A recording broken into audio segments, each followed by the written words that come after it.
안녕하세요, 구독자 여러분. 오늘도 건강한 하루 보내고 계신가요? 여러분, 부모님의 노후 자금은 과연 누구의 것일까요? 부모님이 평생 일하며 모은 돈, 그리고 국민연금. 이것을 가족의 돈이라며 당연하다는 듯 탐내는 자식들이 있다면 어떨까요?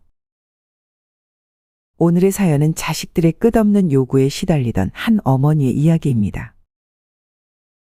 끝까지 국민연금을 지키려 했던 그녀가 결국 믿었던 자식들에게 배신을 당한 사연이죠. 과연 이 어머니는 어떻게 이 상황을 해결했을까요?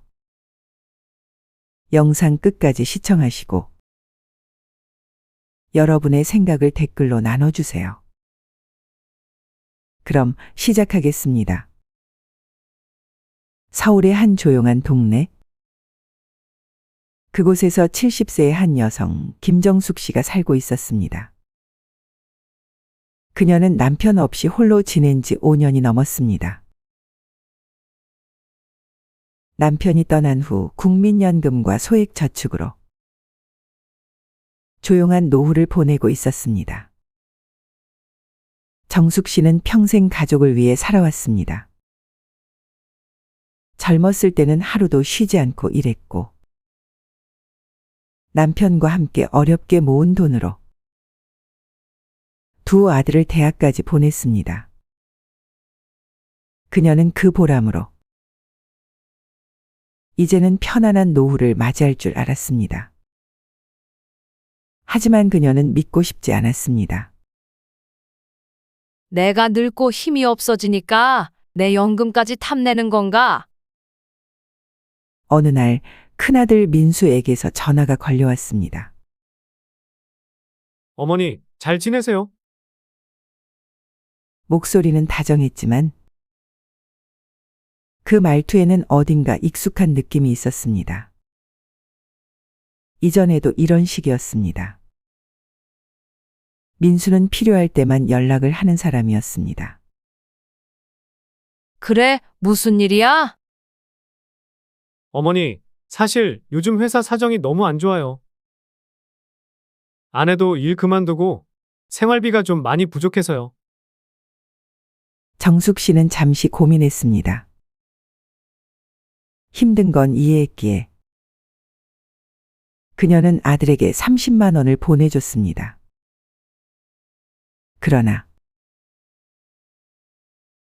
그게 모든 문제의 시작이었습니다. 그날 이후 민수의 전화는 한 달에 한 번 정확한 날짜에 맞춰 걸려오기 시작했습니다. 어머니, 이번 달도 좀 도와주실 수 있죠? 어머니, 연금 받으셨죠? 처음에는 당황했습니다. 자신의 연금 수령일을 아들이 어떻게 알고 있는 것인지 의아했습니다. 너 연금 수령일까지 다 알고 있었어?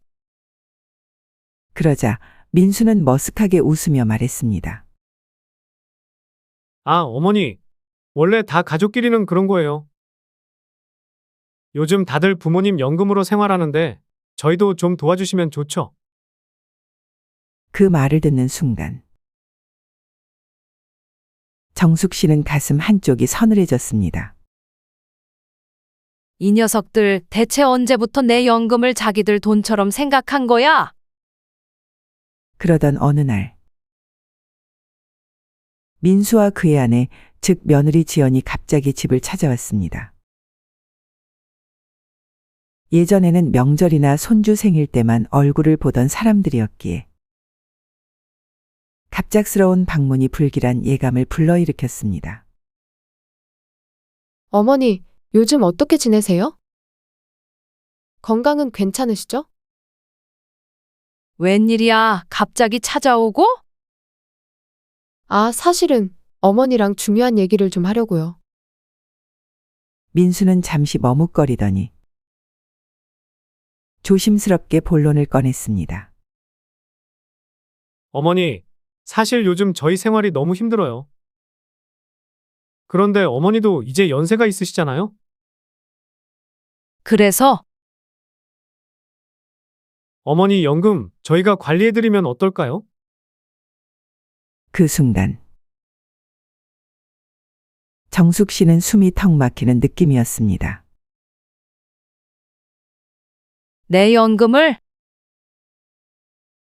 너희가 관리하겠다고? 내 연금은 내가 관리하는 거지. 너희가 왜 그걸 관리해? 어머니, 솔직히 말씀드리면요. 어머니 연세도 있으신데 돈 관리 힘드시잖아요. 내가 내 돈도 못 관리할 만큼 나이 들었다는 거니? 아니, 그런 뜻이 아니라 요즘 보이스피싱도 많고 사기도 많잖아요. 그러니까 연금 통장은 저희한테 맡기세요. 그럼 어머니도 편하시고 저희도 안정적으로 생활할 수 있고요. 그 말을 듣는 순간 정숙 씨는 머릿속이 새하얘졌습니다. 이제 대놓고 내 돈을 자기들 돈처럼 생각하는구나. 그녀는 단호하게 말했습니다. 그럴 생각 없으니까 다시는 그런 말 하지 마라.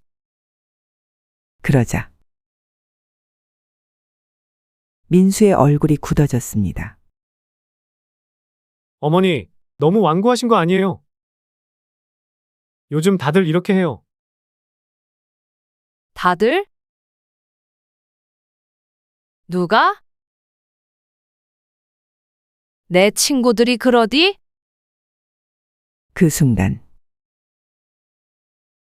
며느리의 얼굴도 굳어졌습니다. 어머님, 그렇게까지 말씀하시면 봐라, 지네 부모 돈은 건드리지도 않으면서. 이제 확실해졌습니다.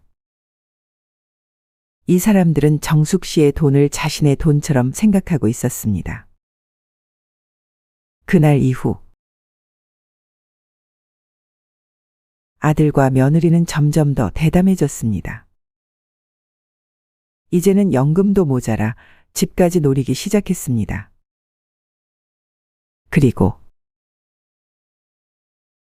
며느리는 몰래 은행에 가서 후견인 등록을 시도하기에 이릅니다. 어느 날 저녁 큰아들과 며느리가 정숙 씨의 집을 또다시 찾아왔습니다. 평소 같았으면 전화 한 통 없던 사람들이 이제는 아무렇지 않게 찾아오는 것이 왠지 불길한 기분을 들게 했습니다. 어머니, 요즘 건강은 어떠세요? 혼자 계시면 불편한 점 없으세요? 정숙 씨는 무표정하게 답했습니다. 웬일이니? 갑자기 찾아오고. 민수는 애써 웃으며 조심스럽게 본론을 꺼냈습니다. 어머니도 연세가 있으시잖아요? 그래서 어머니 집을 담보로 대출을 받으시면 어떨까요? 그 말을 듣는 순간 정숙 씨는 손에 쥐고 있던 물컵을 떨어뜨릴 뻔했습니다. 뭐라고? 민수는 태연하게 말을 이었습니다. 요즘 다들 그렇게 해요. 부모님이 연세가 드시면 미리 집을 자식들에게 증여하고 노후 자금은 집을 담보로 대출받아서 생활하시잖아요.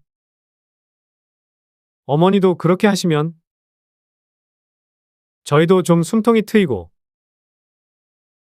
어머니도 더 넉넉하게 생활하실 수 있어요. 정숙 씨는 멍하니 아들과 며느리를 바라보았습니다. 그들의 눈빛에서는 이미 이 일이 결정된 것처럼 보였습니다. 정숙 씨는 조용히 말을 이었습니다. 너희가 그 돈을 가져가려고 그러는 거니? 민수는 당황한 듯 웃으며 손을 내저었습니다. 아니에요, 어머니. 그런 게 아니라 요즘 다들 이렇게 한다니까요. 그러자 옆에서 며느리 지연이 말을 보탰습니다. 어머님, 요즘 노후 대책으로 집을 담보로 대출받는 게 대세예요. 집값도 많이 올랐잖아요. 그러니까 그걸 활용하셔야죠. 이대로 가다간 어머님도 나중에 생활비 부족하실 거예요. 그 말을 듣는 순간 정숙 씨는 피식 웃음이 나왔습니다. 내 생활이 걱정이 돼서 그런 거니? 아니면 너희 생활이 걱정이 돼서 그러는 거니? 순간 아들과 며느리는 아무 말도 하지 못했습니다. 정숙 씨는 한숨을 내쉬며 단호하게 말했습니다. 이 집은 너희 아버지와 내가 평생 피땀 흘려 마련한 집이다. 내가 살아있는 한 이 집은 누구에게도 넘기지 않을 거야. 며칠 뒤 정숙 씨는 이웃 아주머니에게서 충격적인 소식을 듣게 됩니다. 언니, 큰아들 내외가 은행에 갔다던데. 뭐라고? 후견인 등록하려고 했다가 은행 직원이 막았대요. 정숙 씨는 순간 온몸에 소름이 돋았습니다. 후견인 등록? 설마 내 동의도 없이? 그녀는 곧장 은행으로 달려갔습니다. 제 계좌 후견인 등록하려던 사람이 있었습니까?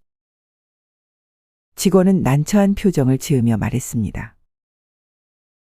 네, 며느님이 오셔서 신청하려 했지만 본인 동의 없이는 불가능하다고 말씀드렸어요.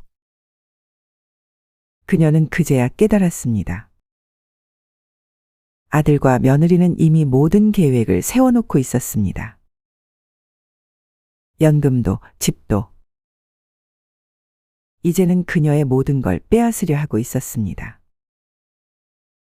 정숙 씨는 결심했습니다. 이제 나도 가만히 있지 않을 거야. 이제 정숙 씨는 더 이상 가만히 있을 수 없었습니다. 자식들은 여기서 멈추지 않았습니다.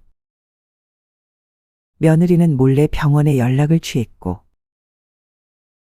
며칠 후 정숙 씨의 집에는 경찰과 사회복지사가 찾아오게 됩니다. 어머님이 치매 초기 증상이 있다는 신고가 들어왔습니다. 어머니, 이제 후견인을 지정하셔야 할 것 같습니다. 자녀분들이 많이 걱정하고 계시더군요. 순간 정숙 씨는 모든 상황을 이해했습니다. 그래서 저를 치매 환자로 만들려는 거군요. 경찰과 사회복지사는 당황한 듯 잠시 머뭇거렸습니다. 아, 그게 정확한 판단을 위해 병원 검사를 받아보시는 게 좋겠습니다. 강제적인 건 아니지만 가족분들이 많이 염려하고 계셔서요. 순간 정숙 씨의 머릿속이 복잡해졌습니다. 병원에 가서 검사를 받는 순간 자식들은 진짜 치매 판정을 받아내려 할 것입니다. 정상적인 사람도 잘못된 절차에 의해 치매 환자가 될 수도 있는 상황. 그녀는 차분히 경찰과 사회복지사를 바라보며 단호하게 말했습니다. 전 제정신입니다. 필요 없어요. 검사 받을 필요도 없고 제 삶을 간섭하지 마세요. 그러나 사회복지사는 쉽게 물러서지 않았습니다. 어머님, 가족분들이 많이 염려하고 계세요? 혹시 최근에 물건을 어디 뒀는지 기억이 안 난다거나? 일상생활에서 혼동이 오신 적은 없으신가요? 그 순간 정숙 씨는 며칠 전 며느리가 했던 말을 떠올렸습니다. 어머님, 요즘 깜빡깜빡 하시는 것 같아요. 병원 한번 가보시는 게 좋겠어요. 자식들은 이미 그녀를 치매 환자로 만들기 위해 주변에 말을 퍼뜨려 둔 상태였습니다. 이제는 경찰과 사회복지사까지 그녀를 의심하고 있는 상황. 정숙 씨는 이를 악물었습니다. 지금 당장 돌아가 주세요. 저는 멀쩡합니다. 단호한 말투의 경찰과 사회복지사는 결국 자리를 떠났습니다. 그러나 이 싸움은 이제 막 시작된 것이었습니다. 그날 저녁, 큰아들 민수에게 전화가 걸려왔습니다. 어머니, 아까 경찰 왔다 갔다면서요? 그래, 내가 신고했니? 어머니, 그렇게 말씀하시면 저희가 뭐가 됩니까? 어머니가 요즘 이상하셔서 걱정돼서 그런 거잖아요. 내가 뭐가 이상하다는 거니? 어머니, 솔직히 요즘 깜빡깜빡 하시잖아요. 지난번에도 전화를 2번씩 하셨다니까요. 정숙 씨는 어이가 없었습니다. 전화 한 번 잘못 걸었다고 치매 환자로 몰리는 것인가? 민수야, 너희가 원하는 게 뭐니? 그러자 민수는 마침내 본론을 꺼냈습니다. 어머니, 병원에 가서 정신감정을 받아보세요. 그녀는 피식 웃음이 나왔습니다. 정신감정? 내가 정신이 이상하다는 걸 증명하려고. 어머니, 혹시 모르는 거잖아요. 혹시라도 병이 진행되고 있다면 미리 대비해야죠. 순간 정숙 씨는 깨달았습니다. 자식들은 그녀를 치매로 몰아 법적 후견인이 되려는 속셈이었습니다. 그렇게만 된다면 그녀의 연금과 집, 모든 재산이 자식들의 손에 넘어가게 됩니다. 그녀는 다시 한번 단호하게 말했습니다. 나는 치매가 아니야. 병원엔 가지 않을 거야. 그리고 다시는 이런 전화하지 마라. 전화를 끊고 나서 정숙 씨는 창밖을 바라보며 깊은 한숨을 내쉬었습니다. 이제는 이 싸움을 끝내야 할 때였습니다. 정숙 씨는 즉시 변호사를 찾아갔습니다. 변호사는 그녀의 이야기를 듣고 난 뒤 심각한 표정으로 고개를 끄덕였습니다. 자녀분들이 후견인을 신청하려는 것 같습니다. 만약 법원이 어머님을 치매로 판단하면 자녀분들이 어머님의 모든 재산을 관리하게 됩니다. 당장 대응을 준비하셔야 합니다. 정숙 씨는 단호하게 말했습니다. 어떻게 하면 막을 수 있죠? 변호사는 차분히 설명했습니다. 첫째, 병원에서 건강 진단을 받아 정상 판정을 받아야 하고, 둘째, 연금 계좌와 재산을 신탁하여 보호 조치를 취해야 하며, 셋째, 자식들의 협박이나 강요 증거를 모아 경찰에 신고해야 합니다. 정숙 씨는 결심했습니다. 이제는 내가 지켜야겠어. 그녀는 즉시 병원에 가서 정밀 검사를 받았고 정상 진단을 받아 법적으로 문제없다는 증거를 확보했습니다. 그리고 자신의 연금 계좌를 보호하기 위해 비밀번호를 변경하고 재산을 신탁 관리하는 절차를 밟기 시작했습니다. 마지막으로 며느리와 큰아들이 보낸 협박 문자와 통화 녹음을 경찰에 제출했습니다. 이제 정숙 씨는 반격을 준비하고 있었습니다. 이제 정숙 씨는 더 이상 가만히 당하는 부모가 아니었습니다. 하지만 자식들은 여기서 멈추지 않았습니다. 그들은 결국 어머니의 집을 강제로 처분하려는 계획을 세우게 됩니다. 김정숙 씨는 변호사를 찾아가 법적 대응을 준비하며 자식들이 자신을 치매 환자로 몰아가려는 계략을 간신히 막아냈습니다. 그러나 그녀의 반격에도 불구하고 자식들은 쉽게 포기하지 않았습니다. 이제는 더욱 대담한 수를 쓰기 시작했으니 어머니 집, 이제 우리 명의로 바꿀 때가 된 것 같아요. 큰아들 민수는 본격적으로 어머니의 집을 강제로 처분하려는 계획을 세우고 있었습니다. 정숙 씨가 정신이 멀쩡하다는 사실을 증명한 이후 아들과 며느리는 더 이상 치매 핑계로 그녀의 재산을 빼앗을 수 없다는 걸 깨달았습니다. 그러자 그들은 새로운 방법을 찾기 시작했습니다.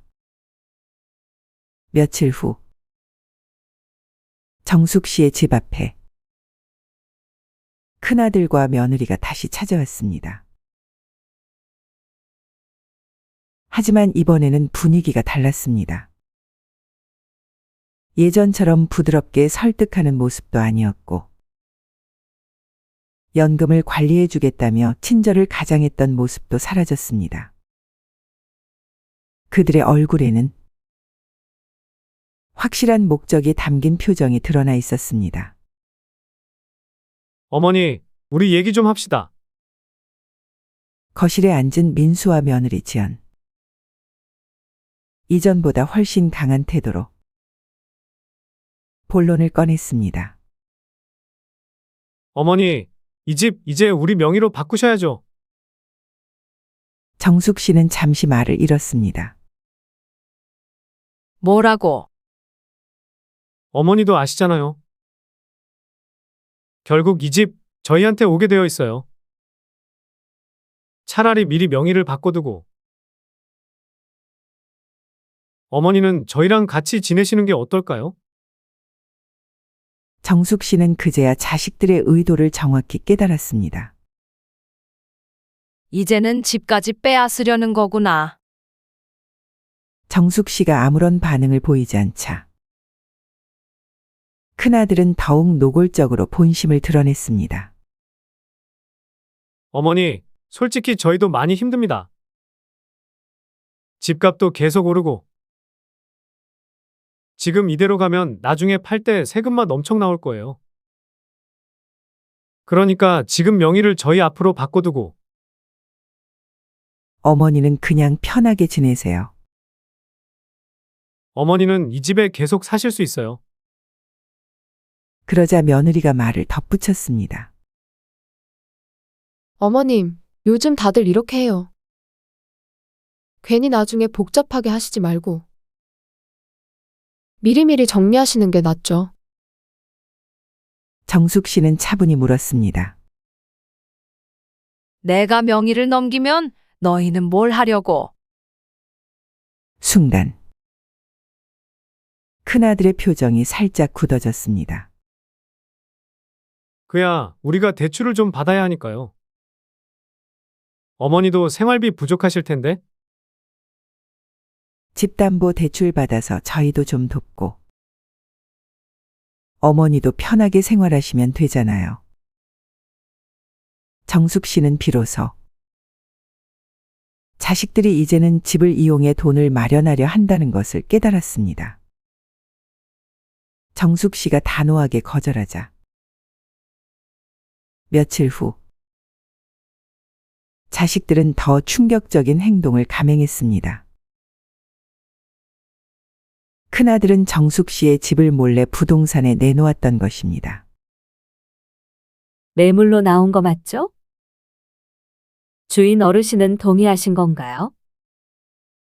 부동산 중개업자가 정숙 씨에게 전화를 걸어왔습니다. 네? 제 집을 팔겠다고요? 전 그런 적 없는데요. 아드님이 오셔서 상의했다고 하던데요. 그 말을 듣는 순간 정숙 씨는 온몸이 떨렸습니다. 이제는 내 허락도 없이 내 집을 팔려고 해. 그녀는 즉시 부동산으로 향했습니다. 그리고 거기서 더 놀라운 사실을 알게 됩니다. 큰아들은 정숙 씨의 위임장을 위조해 집을 매물로 내놓았던 것이었습니다. 정숙 씨는 화가 나서 부동산 직원에게 단호하게 말했습니다. 제 동의 없이 이 집을 내놓을 수 없습니다. 법적 조치를 취하겠습니다. 부동산 직원도 당황한 기색이었습니다. 어머님, 저희는 아드님이 정식 위임장을 가지고 오셔서 위임장? 그거 위조된 겁니다. 이제 이 싸움은 더 이상 자식과 부모의 다툼이 아니었습니다. 명백한 범죄 행위가 된 것입니다. 집으로 돌아온 정숙 씨는 즉시 변호사에게 연락을 취했습니다. 변호사님, 제 아들이 제 동의 없이 집을 팔려고 했어요. 변호사는 심각한 표정으로 대답했습니다. 어머님, 이건 명백한 사문서 위조 및 사기 미수입니다. 즉시 경찰에 신고하시고 집에 대한 보호 조치를 취해야 합니다. 혹시 집이 자녀분들 명의로 넘어갈 가능성을 차단하려면 가처분 신청을 해두시는 것도 방법입니다. 정숙 씨는 단호하게 고개를 끄덕였습니다. 이제는 더 이상 참지 않겠습니다. 그녀는 경찰서로 향했습니다. 그리고 아들을 사기 및 사문서 위조 혐의로 신고했습니다. 이제 자식들은 법의 심판을 받게 될 상황이었습니다. 이제 정숙 씨는 자신의 재산을 지키기 위해 법적 대응을 시작했습니다. 그러나 자식들은 여기서 멈추지 않았습니다. 결국 정숙 씨를 협박하기 위해 더 극단적인 선택을 하게 됩니다. 김정숙 씨는 경찰서에 직접 찾아가 큰아들을 사기 및 사문서 위조 혐의로 신고했습니다. 자식이 부모 재산을 몰래 처분하려고 했다는 이유로 신고를 하는 부모가 몇이나 될까요? 하지만 정숙 씨는 더 이상 망설이지 않았습니다. 이제라도 내가 내 것을 지키지 않으면 끝까지 나를 이용할 것이다. 변호사의 조언대로 집에 대한 가처분 신청도 진행하며 자식들이 더 이상 집을 손댈 수 없도록 막았습니다. 그러나 이제는 집도 연금도 법도 통하지 않게 되자 자식들은 마지막 방법을 꺼내 들었습니다. 바로 협박이었습니다. 신고를 당한 큰아들 민수는 한동안 연락을 하지 않았습니다. 그러나 며칠 후 그의 태도는 완전히 바뀌었습니다. 어머니, 이게 다 무슨 짓이에요? 전화기 너머로 들려오는 목소리는 이전과는 전혀 달랐습니다. 분노와 원망이 가득 찬 목소리. 어머니가 저를 경찰에 신고하셨어요? 가족을 고발하는 게 말이 된다고 생각하세요? 정숙 씨는 조용히 대답했습니다. 너는 내 동의도 없이 내 집을 팔려고 했어. 내가 경찰에 신고하는 게 잘못된 거니? 순간 민수는 한숨을 내쉬며 목소리를 낮췄습니다. 어머니, 그렇게까지 하실 필요는 없잖아요. 그냥 서로 좋게 좋게 넘어가면 안 돼요? 정숙 씨는 피식 웃었습니다. 좋게 좋게? 네가 내 재산을 마음대로 처분하려 했는데 그게 좋게 넘어갈 일이라고 생각하니? 그러자 민수는 결국 본심을 드러냈습니다. 좋아요. 어머니가 끝까지 이렇게 나오시겠다면 저희도 가만히 있지 않겠습니다. 순간 정숙 씨는 등골이 서늘해졌습니다. 이제는 대놓고 협박을 하겠다는 거구나. 전화가 끊어진 지 얼마 되지 않아 이번에는 며느리 지연에게서 문자가 왔습니다. 어머니, 저희가 어머니를 모시려고 했던 건 다 어머니를 위한 거였어요. 그런데 어머니가 이렇게 나오시면 어머니 후회하실 거예요. 정숙 씨는 문자를 보고 그녀가 무슨 말을 하고 싶은지 단번에 알아챘습니다. 이제는 며느리까지 나에게 협박하는구나. 그리고 다음 날, 이 협박은 더욱 직접적인 형태로 나타나게 됩니다. 그날 오후, 정숙 씨는 집에서 차를 마시고 있었습니다. 그런데 창밖에서 낯선 남자 2명이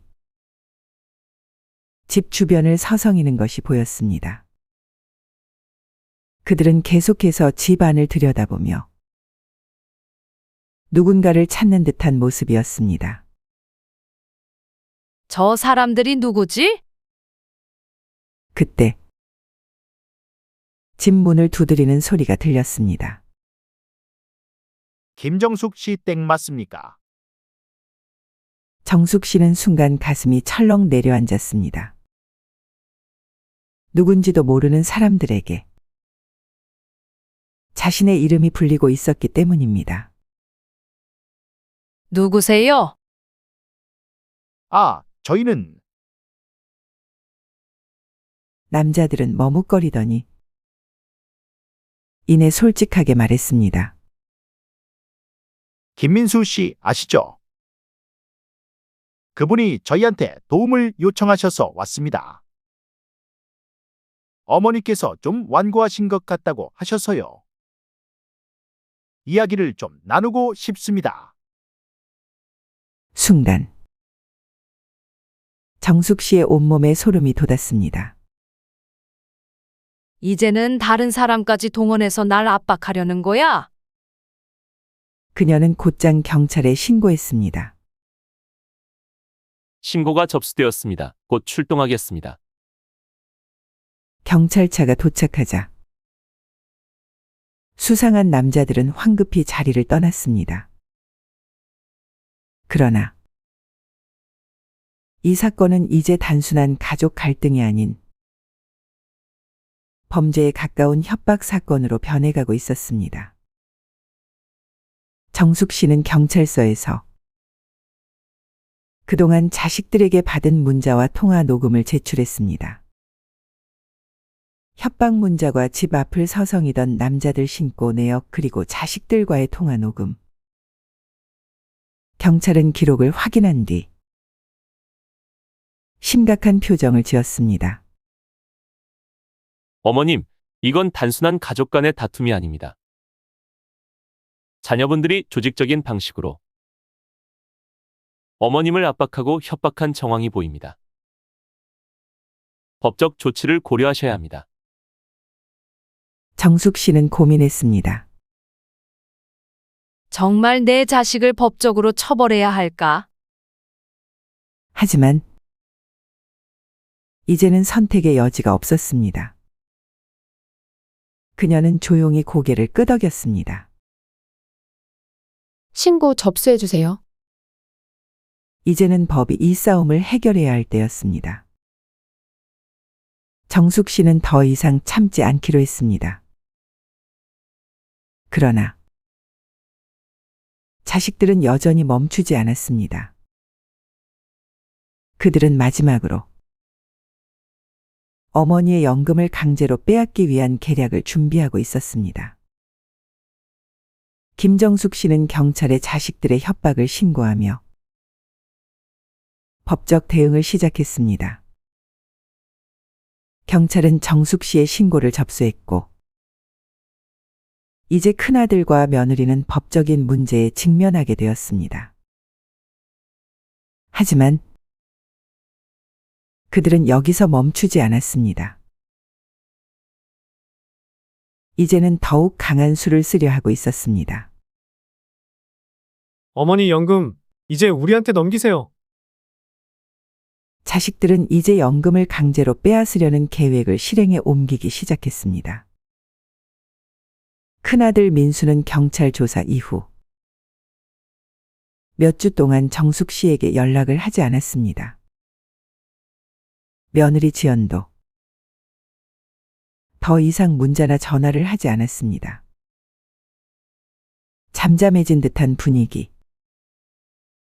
하지만 정숙 씨는 알 수 있었습니다. 이들이 이렇게 쉽게 포기할 리가 없지. 그리고 그녀의 예상은 맞아떨어졌습니다. 어느 날 정숙 씨는 평소와 다름없이 은행을 찾았습니다. 그리고 그곳에서 자신도 모르게 연금 계좌에 문제가 생겼다는 사실을 알게 되었습니다. 정숙 씨는 매달 연금을 받으면 생활비를 인출한 후 남은 금액을 저축하는 습관이 있었습니다. 그런데 이번 달에는 이상한 점이 있었습니다. 잔액이 이상하네? 은행 창구 직원에게 문의하자 직원은 컴퓨터 화면을 확인한 뒤 놀란 표정으로 정숙 씨를 바라보았습니다.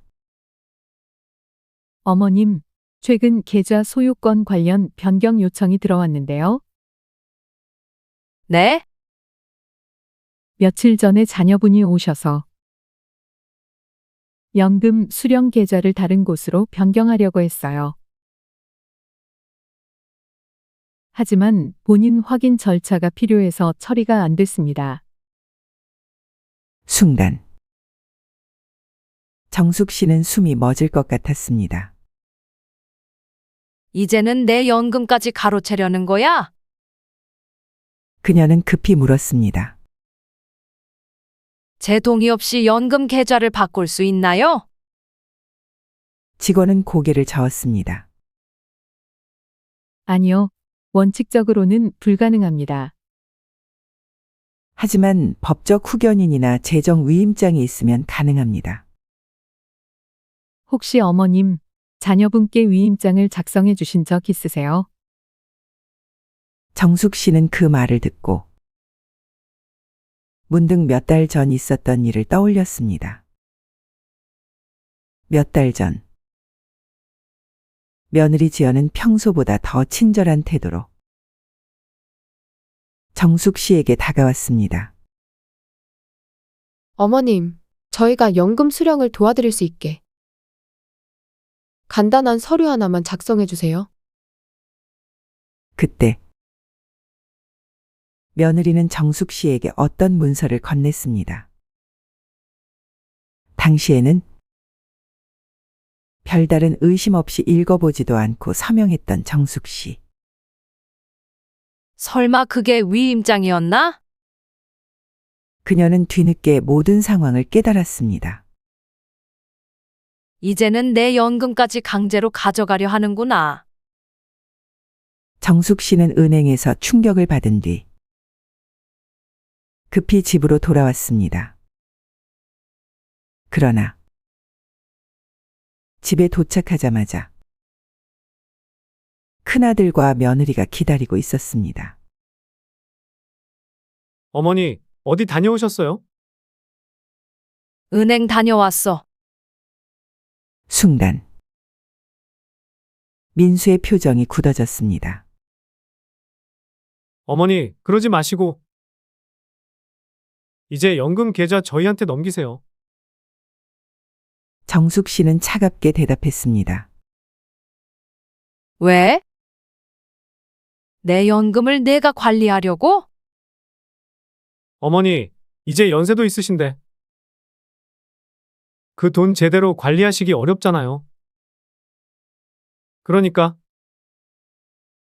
저희가 대신 관리해 드리겠다는 거잖아요. 그때 며느리 지연이 한마디를 덧붙였습니다. 어머님, 저희도 이제는 한계예요. 솔직히 말씀드리면 어머님 연금 없으면 저희 생활이 너무 힘듭니다. 그러니까 그냥 순순히 넘기세요. 정숙 씨는 어이가 없었습니다. 너희 생활이 힘드니까 내 연금을 가져가겠다고? 대체 언제부터 내 연금이 너희 돈이 됐니? 그러자 큰아들 민수는 결국 폭발하고 말았습니다. 어머니, 저희가 그동안 어머니 모시면서 얼마나 힘들었는지 아세요? 이제는 어머니도 저희 좀 도와주셔야죠. 그 순간 정숙 씨는 말문이 막혔습니다. 도와줘야 한다고. 나는 평생 너희를 위해 살았어. 그런데 이제는 내 노후 자금까지 빼앗아 가려고? 큰아들과 며느리는 이제 더 이상 감추려 하지 않았습니다. 어머니, 솔직히 말씀드릴게요. 저희는 이 연금이 필요합니다. 그러니까 어머니가 순순히 계좌를 넘겨주시면 이제 그만 싸우고 편하게 지낼 수 있어요. 하지만 만약 어머니가 끝까지 고집을 부리시면 저희도 생각이 있습니다. 순간 정숙 씨는 그 말이 무엇을 의미하는지 단번에 깨달았습니다. 이제는 협박까지 하는 거니? 그녀는 조용히 손을 떨며 말했습니다. 너희가 뭘 할 건데? 그러자 며느리는 차갑게 웃으며 한마디 던졌습니다. 어머님, 생각 잘하세요. 이제 저희가 진짜 어머님을 모시지 않을 수도 있어요. 그러면 어머님, 혼자 어떻게 사시려고요? 정숙 씨는 그들의 말 속에 담긴 의미를 완벽히 이해했습니다. 이제는 나를 버리겠다는 협박이구나. 그러나 그녀는 흔들리지 않았습니다. 내 연금은 내 거야. 그리고 나는 너희한테 의지하지 않아도 돼. 그녀는 자식들을 향해 단호한 표정으로 선언했습니다. 이제부터 나도 가만히 있지 않을 거야. 이제 정숙 씨는 자신의 연금을 지키기 위한 마지막 결단을 내렸습니다. 그러나 그들은 어머니를 더욱 궁지로 몰기 위해 더 극단적인 계획을 세우고 있었습니다. 김정숙 씨는 자식들의 연금 강탈 시도를 단호히 거부했습니다. 그러나 그들의 집착은 끝나지 않았습니다. 어머니, 이제 저희도 한계예요. 저희가 어머니를 계속 모실 수 있을 것 같으세요? 큰아들 민수와 며느리 지연은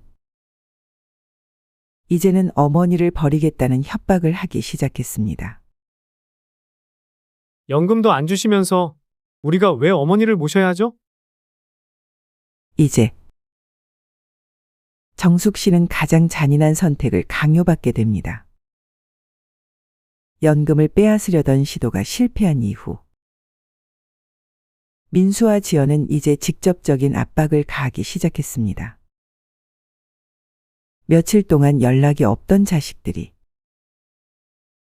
갑자기 정숙 씨의 집을 또 찾아왔습니다. 그러나 이전과는 달리 더욱 냉정한 태도였습니다. 어머니, 우리 솔직하게 이야기합시다. 정숙 씨는 그들의 얼굴을 바라보며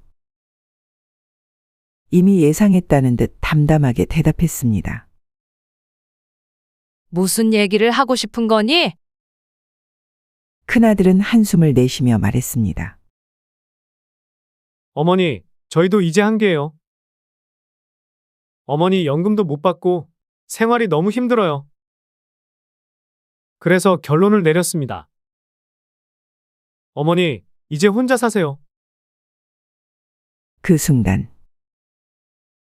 정숙 씨는 온몸이 얼어붙는 것 같았습니다. 이제는 나를 버리겠다는 거니? 며느리 지연이 말을 이어갔습니다. 어머님, 솔직히 말씀드릴게요. 어머님이 연금 관리 못 하시겠다고 하셨을 때는 저희도 어머님을 모실 의무가 있다고 생각했어요. 하지만 지금은 상황이 다르잖아요? 연금도 안 주시면서 우리가 왜 어머님을 모셔야 하죠?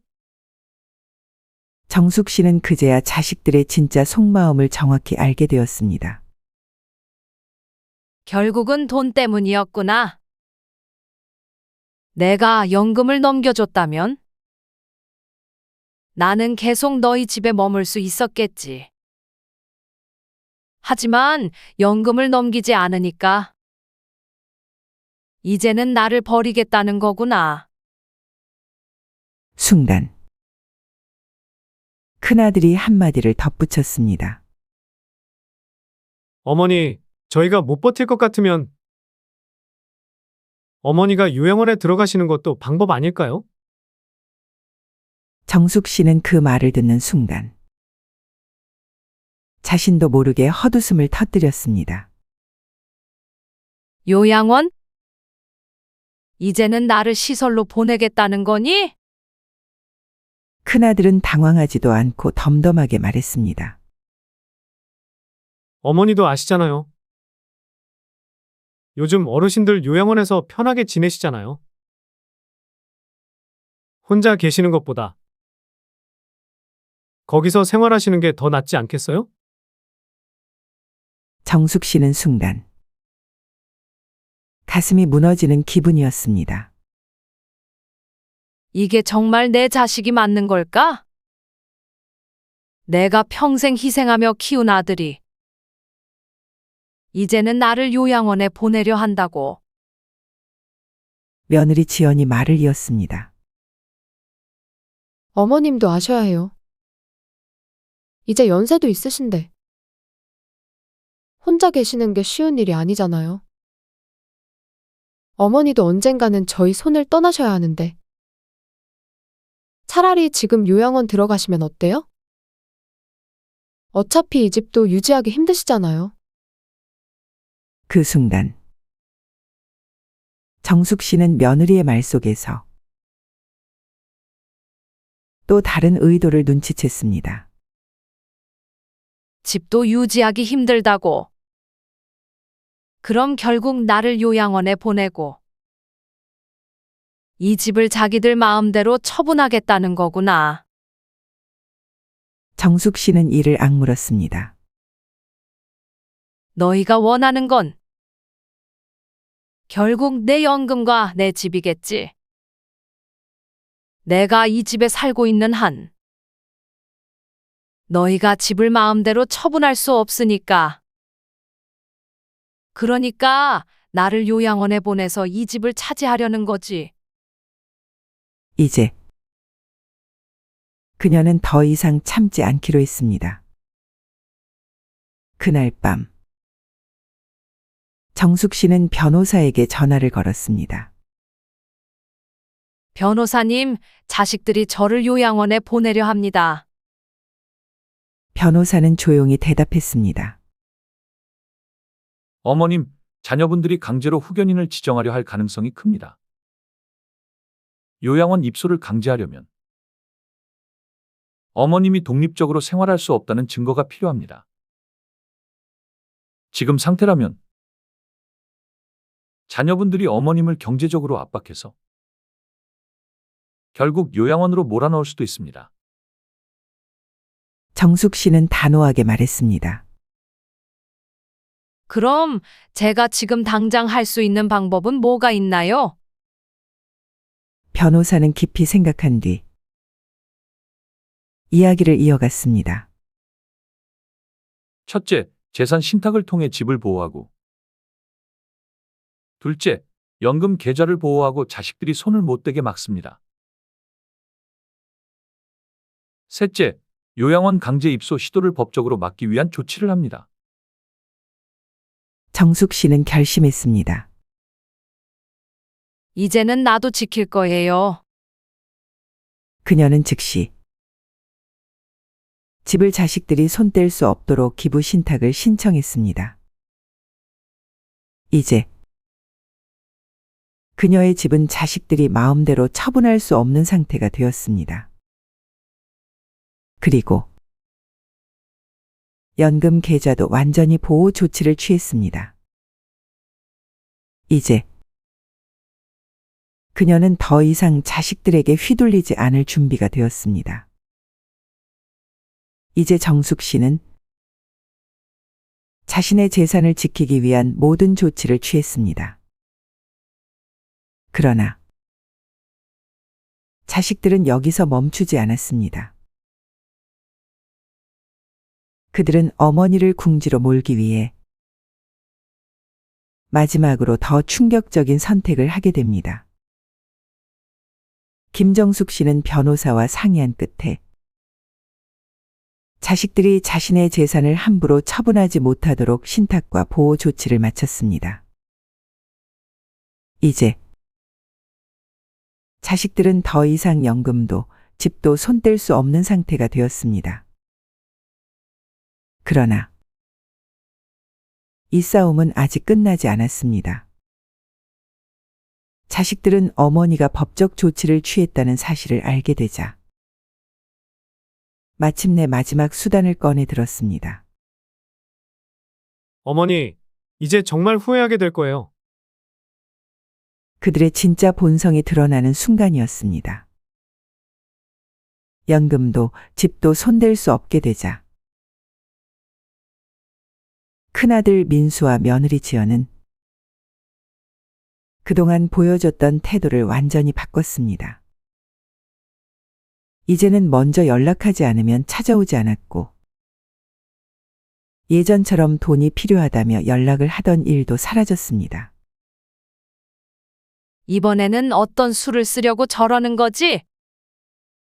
그리고 며칠 후 정숙 씨는 둘째 아들 준호에게서 뜻밖의 소식을 듣게 됩니다. 엄마, 형네 가족 해외로 이민 간대요. 뭐? 형이 집도 정리하고 아이들 교육 때문에 다 떠난다고 하던데 엄마한테는 말도 안 했어? 순간 정숙 씨는 숨이 멎는 것 같았습니다. 연락 한 통 없이 그냥 떠난다고. 그녀는 믿을 수 없었습니다. 정말 나를 이렇게 버리는 거야? 정숙 씨는 큰아들에게 직접 전화를 걸었습니다. 민수야, 내가 떠난다면서? 어머니, 저희도 이제 우리 살 길 찾아야죠. 어머니도 이제 저희 없이 혼자 잘 지내실 수 있잖아요. 정숙 씨는 말을 잃었습니다. 그러니까 내 연금도 못 가져가고 집도 내 마음대로 처분 못 하게 되니까 이제는 나를 완전히 버리겠다는 거구나. 그래서 연락 한 통 없이 떠나려고 했던 거니? 큰아들은 잠시 침묵하더니 한숨을 내쉬며 차갑게 말했습니다. 어머니, 솔직히 말해서요. 이제 저희는 어머니한테 받을 게 없어요. 연금도 못 받고 집도 못 팔고. 그럼 저희가 어머니를 챙길 이유가 뭐죠? 그 순간 정숙 씨는 진짜 배신감을 느꼈습니다. 그래, 결국 돈이었구나. 내가 가진 게 아무것도 없으면 나는 너희에게 필요 없는 존재였던 거구나. 큰아들은 떠나기 전 정숙 씨에게 마지막으로 이렇게 말했습니다. 어머니, 이제 우리 인연도 여기까지인 것 같아요. 어머니도 어머니 인생 사시고, 저희도 저희 인생 살 테니까요. 서로 연락 안 하고 사는 게 좋지 않을까요? 그 말을 남긴 채 그는 정말로 떠났습니다. 그러나 그렇게 쉽게 끝날 싸움이 아니었습니다. 큰아들은 떠나기 전 경제적으로 무리하게 대출을 받았고 부채가 늘어가면서 결국 사업 실패로 이어졌습니다. 해외에서 적응도 하지 못하고 결국 경제적으로 파산 위기에 처하게 됩니다. 그리고 그는 결국 어머니에게 다시 연락을 하게 됩니다. 어머니, 저예요. 어머니, 저 너무 힘들어요. 도와주실 수 있죠? 정숙 씨는 그 전화를 받고도 한참 동안 아무 말도 하지 않았습니다. 결국 또 돈이 필요해서 연락한 거구나. 그리고 그녀는 단호하게 대답했습니다. 내가 너한테 해줄 수 있는 건 없어. 너도 이제 너희 가족만 챙긴다며? 이제 나도 내 인생 살아야지. 그녀는 그 전화를 마지막으로 자식과의 인연을 끊었습니다. 자식에게 모든 걸 빼앗길 뻔했던 정숙 씨. 그러나 그녀는 끝까지 싸워서 자신의 연금과 집을 지켰습니다. 그녀는 이제 자식이 아닌 자신을 위해 살기로 결심했습니다. 그녀는 지역 복지관에서 자신과 같은 상황을 겪는 어르신들을 돕기 시작했습니다. 나 같은 어르신들이 더 이상 자식들에게 희생되지 않도록 법적 지식을 알려주고 싶어요. 그녀는 경제적 학대를 당하는 노인들에게 법적 대응 방법을 공유하며 스스로를 지키는 방법을 알려주었습니다. 자식이라는 이유로 부모의 재산을 마음대로 하려는 사람들이 있습니다. 그러나 부모의 재산은 부모의 것입니다. 부모는 희생을 강요당하는 존재가 아닙니다. 자신의 인생을 끝까지 지켜나가야 합니다. 김정숙 씨는 모든 걸 내려놓기로 했습니다. 가장 소중하게 여겼던 가족에게 배신당했고 자신의 인생을 송두리째 빼앗길 뻔했지만 결국 자신의 삶을 되찾아왔습니다. 이제는 더 이상 과거에 연연하지 않겠다. 나는 내 인생을 살아야 한다. 그녀는 과거의 상처를 정리하고 새로운 시작을 준비하기 위해 인생에서 가장 큰 결단을 내리기로 했습니다. 바로 완전히 새로운 곳에서 새로운 삶을 시작하는 것이었습니다. 자식들에게 철저히 이용당했던 그 집. 한때는 남편과 함께 행복한 시간을 보냈던 공간이었지만 이제는 고통과 배신의 흔적이 가득한 곳이 되었습니다. 이제는 이곳을 떠나야겠다. 이 집에 계속 머무는 한 나는 과거에서 벗어나지 못할 거야. 정숙 씨는 오랜 고민 끝에 새로운 곳으로 이사하기로 결심했습니다. 그녀는 집을 처분하는 대신 스스로에게 맞는 작은 실버타운을 찾아보기로 했습니다. 이제는 자식이 아니라 나 자신을 위한 공간에서 편하게 살고 싶었습니다. 정숙 씨는 몇 군데의 실버타운을 직접 방문하며 어떤 곳에서 남은 생을 보낼지 신중하게 고민했습니다. 첫 번째 방문한 곳은 넓고 깔끔한 시설을 갖춘 프리미엄 실버타운이었습니다. 그러나 그곳의 상담 직원은 정숙 씨에게 충격적인 한마디를 건넸습니다. 어머님, 가족분들과 함께 상담 오신 게 아니네요? 보통은 자녀분들이 함께 오셔서 결정하시는데요. 정숙 씨는 순간 웃음이 나왔습니다.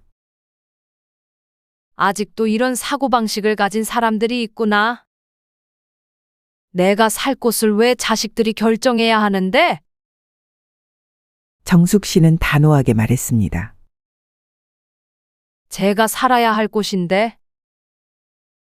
제가 직접 결정하는 게 맞지 않나요? 직원은 당황했지만 이내 고개를 끄덕였습니다. 어머님 말씀도 맞죠. 요즘 혼자 오시는 분들도 많이 계시긴 해요. 이제는 시대가 바뀌고 있었습니다. 자식에게 의지하지 않고 스스로의 인생을 결정하는 부모들이 늘어나고 있었습니다. 그리고 정숙 씨는 마침내 마음에 드는 곳을 찾았습니다. 정숙 씨는 조용한 교외에 위치한 한적한 실버타운을 선택했습니다. 도시에서 벗어나. 이제는 조금 더 평온한 곳에서 살고 싶어. 그곳에는 비슷한 사연을 가진 사람들이 많았습니다. 자식에게 재산을 빼앗길 뻔한 노인들, 홀로 노후를 준비하는 어르신들, 자식에게 의지하지 않고 자신의 삶을 개척하는 사람들. 그녀는 새로운 이웃들과 함께 차를 마시며 대화를 나눴습니다. 저도 한때 자식들에게 모든 걸 바쳤지만 이제는 그러지 않으려고요. 맞아요. 부모라고 해서 항상 희생만 해야 하는 건 아니죠. 정숙 씨는 처음으로 진정한 자유를 느꼈습니다. 이제는 누군가를 위해 살지 않아도 되는 삶. 오롯이 나 자신을 위한 삶이 시작되고 있었습니다. 시간이 지나면서 자식들은 뒤늦게 후회하기 시작했습니다. 큰아들 민수는 해외에서의 생활이 힘들어지면서 결국 다시 한국으로 돌아왔습니다.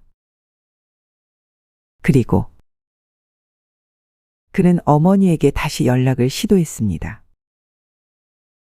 어머니, 저예요. 어머니, 저희랑 다시 연락하면 안 될까요? 저희가 잘못했어요. 한 번만 용서해 주세요. 정숙 씨는 전화를 받았지만 예전처럼 감정적으로 반응하지 않았습니다. 그녀는 차분한 목소리로 말했습니다. 너희는 필요할 때만 나를 찾더라. 그런데 이제 와서 무슨 말을 하려고 하는 거니? 큰아들은 계속해서 용서를 구했습니다. 어머니, 저희도 많이 반성했어요. 다시 가족으로 지낼 수는 없을까요? 그러나 정숙 씨는 더 이상 흔들리지 않았습니다. 나는 이제 내 인생을 살기로 했어.